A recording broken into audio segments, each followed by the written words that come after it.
Саламатсыздар ма?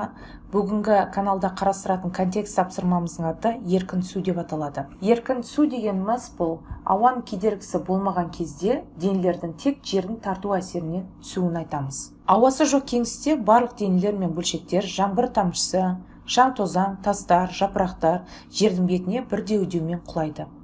Еркін түсу үдеуі G әрпімен белгіленеді. Өлшеулердің нәтижесінде жер бетіне жақын әртүрлі ендіктерде еркін түсу үдеуі түрліше болатыны белгілі болды. Полюстерде ол 9,183 метр секунд квадрат, орташа ендіктерде 9,181 метр секунд квадрат, ал экваторда 9,178 метр секунд квадрат. Басқа аспан денелеріндегі еркін түсу үдеуінің мәні жердегі үдеудің мәнінен өзгеше, және ол сәйкесінше арнайы кестеде беріліп тұр. Енді осы берілген контекст тапсырмасына байланысты сұрақтарға жауап берейік. Бірінші сұрақ: еркін түсу үдеуінің мәні айдағы мәнмен салыстырғанда шамамен 7 есе үлкен болатын планетаны көрсетеді. Бізде айдағы еркін түсу үдеуі берілген кестеде ол 1,6 метр секунд квадрат деп берілген. Әрине оның мәні 1,6-дан сәл көбірек еді. Енді тауып көрейік. Планетадағы біз G-ді G планета деп аламыз еркін түсу үдеуді, яғни оны табу үшін G-айды көбейтеді екенбіз бізде 7-ге. 1,6 метр секунд квадратты көбейтсек 7-ге, ол тең болады екен бізде 11,2 метр секунд квадрат. Бұндай жауап шамамен сәйкес келетін Нептун планетасына екен, сондықтан да біз Нептун, яғни Б жауабын белгілейміз. Келесі сұрағымыз: массасы 20 кг, ауырлық күшінің мәні 212 ньютонға тең болатын планета дейді. Ауырлық күшінің формуласы Fa тең болады m көбейтілген G. Осыдан еркін түсу үдеуін тауып аламыз, және ол тең болады екен Fa бөлінген m. Ауырлық күшін бөледі екенбіз массаға. 212 ньютонды бөлеміз 20 килограммға, және ол тең болады екен 10,6 ньютон бөлінген килограмм. G-дің екінші өлшем бірлігі бар бізде метр секунд квадраттан бөлек 7-ші сыныпта өткен ньютон бөлінген килограмм. 10,6 ньютон бөлінген килограмм немесе метр секунд квадрат бұл Сатурнның планетасының еркін түсу үдеуі екен. Сондықтан да дәрді вариантын белгілейміз. Үшінші сұрақ: Марста массасы 5 кг дене 5 секунд уақыт ішінде қандай биіктіктен құлайды деді. Біз жоғарыда айтып өттік, еркін түсу болып жатыр бұл жерде, сондықтан да бастапқы жылдамдығымыз еркін құлағанда 0-ге тең болады. H тең сәйкесінше формуламыз G көбейтілген T квадрат бөледі екенбіз 2-ге.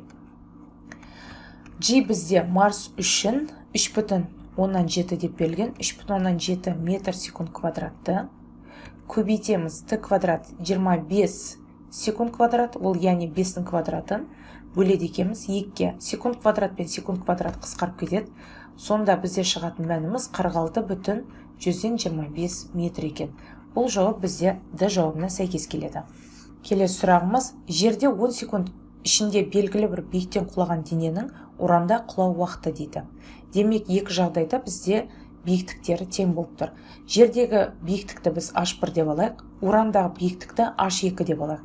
Екеуі демек бір-біріне тең. Бірақ есесіне сәйкесінше бізде G мен T екі түрлі. Оның формулары G көбейтілген G1 көбейтілген T1 квадрат деп аламыз. Бұл жердегісі бөлеміз 2-ге. Екінші жағдайда урандағысы G2 көбейтілген T2-ның квадратын бөледі екенбіз 2-ге. 2 мен 2 сәйкесінше қысқарады. Осыдан бізде урандағы құлау уақытын табу үшін T2-ні табамыз. Яғни квадраттан құтылу үшін түбірасын аламыз. G1 бөлінген G2 және T1 түбірасына шығып кетеді, себебі квадратпен түбірасты қысқарып кетеді. Енді түбірасында орнына қоямыз.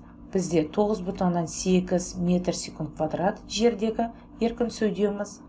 Урандағысы бізде 8,7 метр секунд квадрат. Және түбірасының сыртында бізде 10 секундты қолданамыз. Метр секунд квадрат пен метр секунд квадрат қысқарады. Түбірасынан шығарып 10-ға көбейткен кезде бізде шығатын мәніміз 10,6 секунд екен. Және ол Б жауабына сәйкес келеді.